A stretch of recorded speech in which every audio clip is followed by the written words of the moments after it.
अस्सलाम वालेकुम दोस्तों, आप देख रहे हैं Sajjad Hussain YouTube channel.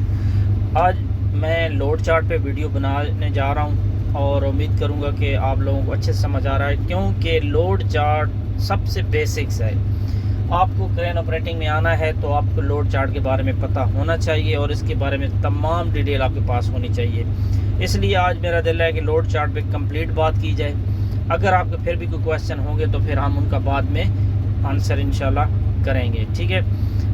Load chart different क्रेनों के डिफरेंट क्यों होते हैं, कुछ लोगों को ये माइंड में होता है जैसे टाटानो का एक पेज का लोड चार्ट होता है और यहाँ हमारे पास पूरी पूरी बुकें क्यों आ जाती हैं और उनमें छोटी छोटी और चीज़ें होती हैं और इनके अंदर जो एक एक चीज़ मैं बताऊंगा कि इनमें इस चीज़ की क्या मीनिंग है और ये क्या है, ठीक है।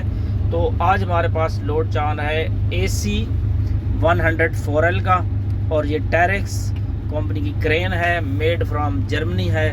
सामने ही मेरी क्रेन है। ये आप सेक्शन देख रहे हैं, टेली 1 2 3 4 5 और ये 90% के मैंने एक्सटेंड किया हुआ है इनको, ठीक है। ये मेरे पास लोड चार्ट पड़ा हुआ है और ये आप सबसे पहले मैं ये आप देख लिया है ये क्रेन कौन सी क्रेन है और ये ऊपर उन्होंने दिया हुआ है कैपेसिटी ऑन मेन बूम, ठीक है। अब ये जो ऊपर उन्होंने बताया हुआ है कि ये जो लोड चार्ट है मेन बूम की लोड चार्ट है, मेन बूम, क्योंकि आपको पता है जैसे क्रेनों के साथ फ्लाई जिप वगैरह भी लगती हैं तो उनके भी फिर अलग से अपने लोड चार्ट होते हैं, ठीक है। तो हर एक चीज़ को आपने चेक करना है। आपको कहीं अगर कोई पूछे तो आपको एक एक चीज़ पता होना चाहिए, ठीक है। तो ये टेरेक्स का है AC 104, ये क्रेन का मॉडल है और ये मेन बूम का है। और टेरेक्स में HA अगर जहाँ भी आएगा तो इसका इट मीन के ये HA मेन बूम ही होगा, ठीक है। ये उनके सीक्रेट, जैसे हर कंपनी का अपने एक कोड्स होते हैं, इस तरह से HA मेन बूम, ठीक है। और ये उन्होंने ऊपर इसको लिखा हुआ भी है। ये इसका लोड चार्ट है और ये बहुत सारे पेजेस होते हैं और ये क्यों होते हैं ये भी मैं आपको बताऊंगा, लेकिन पहले मैं आपको समझा देता हूँ कि ये आपने इस पे हर चीज़ जो लिखी हुई है, ठीक है।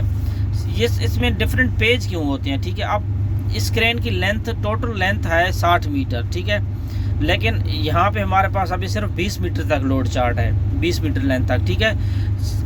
कोई भी आपने क्रेन की सिचुएशन देखनी है, जैसे फॉर एग्जांपल मैं पहले एक छोटी सी मिसाल दे दूं तो उसके बाद आपको आसानी से समझ आ जाएगी, ठीक है। जैसे कि मैंने अभी बूम निकाला हुआ है, टोटल कितना बूम निकाला हुआ है 54.7 मीटर, ठीक है। अब ये मेरे पास बूम निकला हुआ है और मेरे पास ये सेक्शन सारे 90% निकले हुए हैं, ठीक है। और मेरे पास काउंटर वेट कितना यूज़ हो रहा है 21 टन, ठीक है। 21 टन काउंटर वेट यूज़ हो रहा है। आउट ट्रिगर मेरे फुली एक्सटेंडेड है और पार्ट ऑफ लाइन 2 है और LC कोड जो मेरा है, लेंथ कोड, वो 55 है। अब ये कन्फिग्रेशन मुझे क्रेन से मिल रही है और यहाँ पे मेरा जो रेडियस आ रहा है वो 17 मीटर आ रहा है।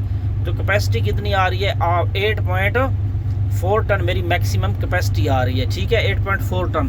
तो अब अगर ये चीज़ मुझे यहाँ से ढूंढनी हो जो मेरी क्रेन में आ रही है, प्रोसीजर तो यही है ना, लोड चार्ट इसीलिए होता है ना कि जो क्रेन की कन्फिग्रेशन है आ रही है क्या वो एग्जैक्ट है या उनमें कुछ अप एंड डाउन है।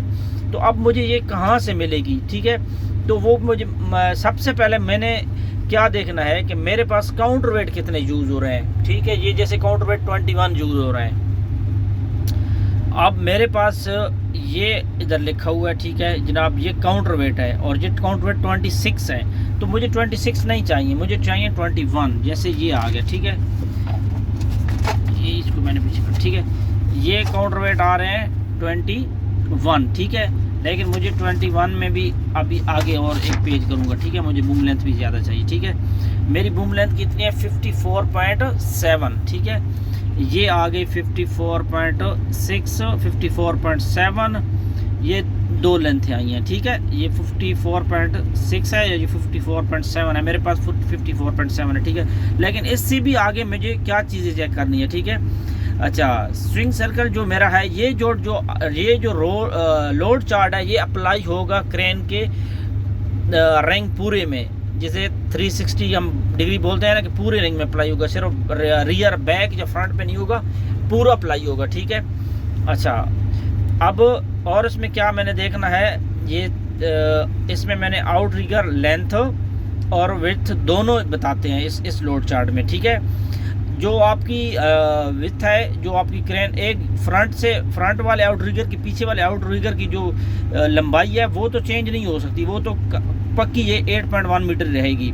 लेकिन ये जो 7.2 मीटर है ये चौड़ाई है, जिसको हम एक्सटेंड करते हैं आउट रिगर को और क्लोज कर देते हैं। जब क्लोज होते हैं तो ये बिल्कुल अंदर चले जाते हैं ड्राइविंग मोड में, जब एक्सटेंड करते हैं तो इसे फुली एक्सटेंडेड आउट रिगर कहते हैं। 7.2 इसके फुल एक्सटेंड होते हैं। तो मुझे ये भी चाहिए, मेरा बूम फुल एक्सटेंड है और 8 मीटर तो कंफर्म यही रहेगा। और काउंटर वेट मेरे कितने हैं, 21.3। ऑलरेडी आप यहाँ पे मैंने दिखा चुका हूँ 21.3, ठीक है, ये आप देख चुके हैं। अब ये मैंने देख लिया है। अब मुझे ये आपको चीज़ें समझ आ गई होंगी, ठीक है।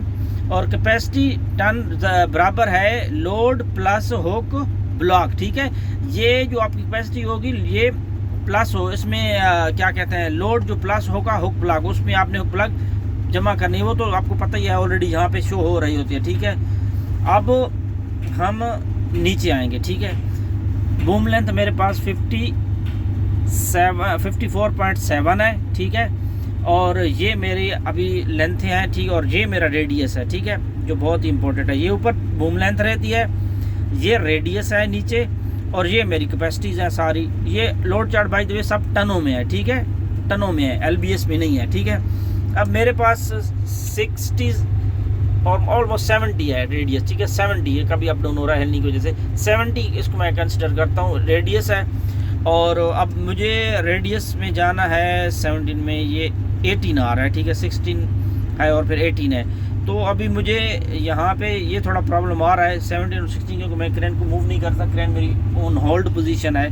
तो हम इसको यहाँ पे 16 का कंसिडर कर लेते हैं, जो 16 का, बल्कि 18 करेंगे, नहीं 17 है 18 करेंगे, 1 पॉइंट ज़्यादा करेंगे। तो ये हमारा 18 पे हम देखेंगे, और ये हमारी बूम लेंथ है। सॉरी, यहाँ से देखेंगे तो 18 में ये हमारी बूम लेंथ है, और ये आया 18, ठीक है। 54.7 में 8.2 हमारी कैपेसिटी आ रही है, ठीक है। अभी हमारी 8.4 है कैपेसिटी, उसकी वजह यह है कि अभी हमारे पास 17 है, हम 18 पे देख रहे हैं, थोड़ा ज़्यादा रेडियस में देख रहे हैं, क्योंकि हम क्रेन मूव नहीं करते। तो ये एग्जैक्ट हमारी क्रेन बिल्कुल ठीक काम कर रही है, इसका कंप्यूटर बिल्कुल एग्जैक्ट बता रहा है, चीज़ें ठीक बता रहा है, इसमें कोई इशू अल्हम्दुलिल्लाह नहीं है, ठीक है। ये तो मैंने आपको अभी इसकी सिचुएशन सारी दिखा दी है कि कैसे कैसे आपने लोड चार्ट देखना है, ठीक है। ये इसकी कैपेसिटीज़ हैं, ये रेडियस हैं। अब ऊपर वाला हिस्सा आपको उम्मीद है सारा समझ आ गया होगा। फिर आप आ जाते हैं नीचे। अच्छा, कुछ लोगों को यहाँ से आपको समझ नहीं आती कि ये क्या चीज़ें हैं, ठीक है, यहाँ से। अच्छा, ये जो LK कोड है, ठीक है, LC कोड भी कहते हैं और LK भी बोलते हैं, जो भी बोल, ठीक है। ये आप यहाँ से देख रहे हैं, ठीक है, LK कोड, ये इसके कोड्स हैं, ठीक है। हमारा कोड कौन सा था, मैंने आपको इधर दिखाया भी था, 55, ये देख लें, LC कोड 55, ठीक है। और ये आप देख रहे हैं LC कोड 55 है, यहाँ भी सेम है, ठीक है। अगर ये आप LK कोड मारेंगे तो यही लेंथ आएगी 54। अब इसमें सेक्शन कौन कौन से निकलेंगे, LK 55 में सभी सेक्शन 90% निकलेंगे। ये देखिए सभी 90%, और इधर भी मैं प्रूफ दिखा देता हूँ, सभी 90% निकले हुए हैं, ठीक है। ये बिल्कुल एग्जैक्ट चीज़ें मैच कर रही हैं, और यही चीज़ होती है लोड चार्ट देखने का, यही एग्जैक्ट तरीका होता है। अब ये चीज़ें आ गई है यहाँ से, जब कुछ जो लोग मिसिंग कर जाते हैं कि जैसे ये 54.6 है और थोड़ा ये 54.6 है और 54.7 है। आप 54.7 के बजाय 6 में देख लें तो ये भी सेम बूम लेंथ आ रही है, लेकिन आप नीचे जब आएंगे तो ये आपको कैपेसिटी में भी फ़र्क नज़र आएगा और ये पोजीशन में भी फ़र्क नज़र आएगा। इसमें सब 100% है और एक 45% है, तो ये फिर आपको यहाँ से प्रॉब्लम हो जाएगा, गलत हो जाएगा। आपने एग्जैक्ट हर चीज़ देखनी है, ठीक है, 90%। अब ये तो हो गया LK code single hook block, ठीक है। अब ये जो ऊपर क्या LK कोड पे 2 आ रहा है, ये क्या चीज़ है, ठीक है। ये आपको बता रहा है आपकी पार्ट ऑफ लाइन, ठीक है, 2 अच्छा, इसका मतलब क्या है, ठीक है। इसका मतलब ये है कि अगर आप इतनी बूम लेंथ यूज़ करेंगे जितनी अभी मैंने एक्सटेंड ऑलरेडी की है, तो इसमें आपके पार्ट ऑफ लेंथ 2 होने चाहिए। 2 इज़ इनफ फॉर यू, क्योंकि आपकी कैपेसिटी ऑलरेडी 9 टन से ऊपर नहीं जा रही। तो आपके 2 पार्ट ऑफ लाइन की कैपेसिटी मिलाएं तो वो ऑलमोस्ट जाती है मेरे ख्याल में 12-13 टन। तो 12-13 टन आप इजीली कैपेसिटी होने वाली जगह पे आप 9 टन आराम से उठा सकते हैं। तो इसलिए आपने 2 पार्ट ऑफ लाइन यूज़ करने आपके लिए काफ़ी हैं।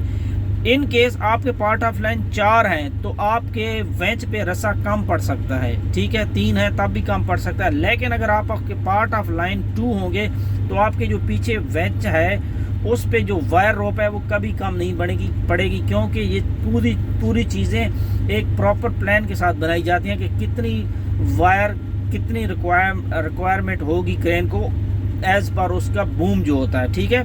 उसके हिसाब से ये पूरी वायर उतनी वेंच पे होती है। अगर आप खुद सोचें आपने बूम एक्सटेंड निकाला हुआ है 54.7 और आप पार्ट ऑफ लाइन जहाँ उन्होंने 2 बताए आप 6 कर लें, तो आप जब डाउन करेंगे तो आपके वेंच पे पीछे रस्सा ख़त्म हो जाएगा और हुक अभी आसमान में खड़ी होगी। और वो रस्सा जब ख़त्म हो जाएगा तो आपकी एक बार भी हुक जो कहते हैं वेंच उल्टा घूम गया तो आपका पूरी वायर रोप ख़राब हो जाएगी, जो कि आपको बाद में रिप्लेस करनी पड़ेगी। उम्मीद करता हूँ आपको इसके लोड चार्ट की समझ आ जाएगी। अब सिर्फ और सिर्फ मैं आपको लास्ट ये चीज़ बताता हूँ कि ये जो इतने ज़्यादा पेजेस होते हैं इनकी वजह यही होती है कि ये जो लोड जो आपके काउंटर वेट हैं, हर काउंटर वेट पे ये जो बड़ी क्रेनें होती हैं हर काउंटर वेट पे आपका डिफरेंट लोड चार्ट होता है। तो काउंटर वेट के बहुत सारे ऑप्शन हैं, जैसे 26 है, अभी 26 के कितने पेज हैं, फिर 19 है, फिर 21 है, 16 है, ये डिफरेंट 10 है, और ये लास्ट में कितने ज़्यादा पेज है, ये 4 टन के काउंटर वेट का डिफरेंट है। और आते आते इतनी बड़ी बुक्स बन जाती है। और ये लास्ट में आप देखो बगैर विदाउट काउंटर वेट, ये देखें विदाउट काउंटर वेट भी आपका एक क्रेन की आपके पास कैपेसिटीज़ हैं, उसके पास आपकी सब चीज़ें हैं, उधर भी आप काम कर सकते हैं, तो उसकी वो कैपेसिटी फिर बहुत कम हो जाती है। तो ये सारी चीज़ें इसलिए होती हैं कि डिफरेंट काउंटर वेट की डिफरेंट कैपेसिटी होती है। और फिर लेंथ आपको एक पेज पे वो इतनी लेंथ दे रहे हैं, क्योंकि एक ही सेक्शन की जैसे आप देख रहे हैं कि जैसे ये 16 यहाँ से देखते हैं 16.3, 16.3, 16.3, 16.3, ठीक है। अब बूम लेंथ चारों में सेम है, लेकिन आप नीचे आके देखें यहाँ पे कैपेसिटी बन रही है 71 टन, यहाँ पे 72 बन रही है, यहाँ पे 62 बन रही है, और यहाँ पे 40 टन बन रही है। तो कितना फ़र्क है, सेम लेंथ है देखें बिल्कुल, और डिफरेंट कैपेसिटीज़ है। उसकी वजह भी क्या है, रेडियस भी सेम है, बूम लेंथ भी, और आप सोचेंगे कि इतना फ़र्क क्यों आ रहा है। उसकी वजह सिर्फ यही है कि आपका ये डिफरेंट कोड आ जाते हैं, ठीक है। यहाँ पे आपने सेक्शन कौन सा निकाला हुआ है 41, ये वाला, यहाँ पे ये वाला, यहाँ पे ये वाला, यहाँ पे ये वाला, यहाँ पे लास्ट वाला, तो ये इन सेक्शनों की वजह से डिफरेंट कैपेसिटीज़ जो होती हैं, तो हर एक चीज़ को यहाँ पे बताया गया है। जब आप कम बूम निकालें तो आपको 10 पार्ट ऑफ लाइन बता रहा है कि अगर 10 पार्ट ऑफ लाइन भी आपके होंगे तो आपका रस्सा कम नहीं पड़ेगा, आपको रस्सा काफ़ी होगा। हर चीज़ के साथ वो आपकी पार्ट ऑफ लाइन बता रहा है। 12 ये पार्ट ऑफ लाइन है। यहाँ पे 10 ज़्यादा बूम निकालेंगे 7 कर लें, 11 तो बूम के हिसाब के साथ आपकी पार्ट ऑफ लाइन और कैपेसिटी के साथ ही बता रहा है कि यहाँ पे कितने पार्ट ऑफ लाइन यूज़ करने हैं, ठीक है। आपने ये चीज़ें देख के आपको अगर कोई भी पूछे तो आपको पता होना चाहिए कि क्या चीज़ की क्या मतलब है, ठीक है। मैंने टेलीस्कोपों के बारे में ऑलरेडी बता दिया है कि ये डिफरेंट पोजीशनों की वजह से सेम लेंथ पे कितने ऑप्शन होते हैं, 20-5, 20-5, 20-5, ठीक है। डिफरेंट कैपेसिटीज़ होती हैं। ये 20-5 पे आपका 62 टन आ रहा है, और यहाँ पे 20 मीटर पे 42 टन आ रहा है। 3 मीटर रेडियस दोनों का है, तो इतना फ़र्क क्यों है?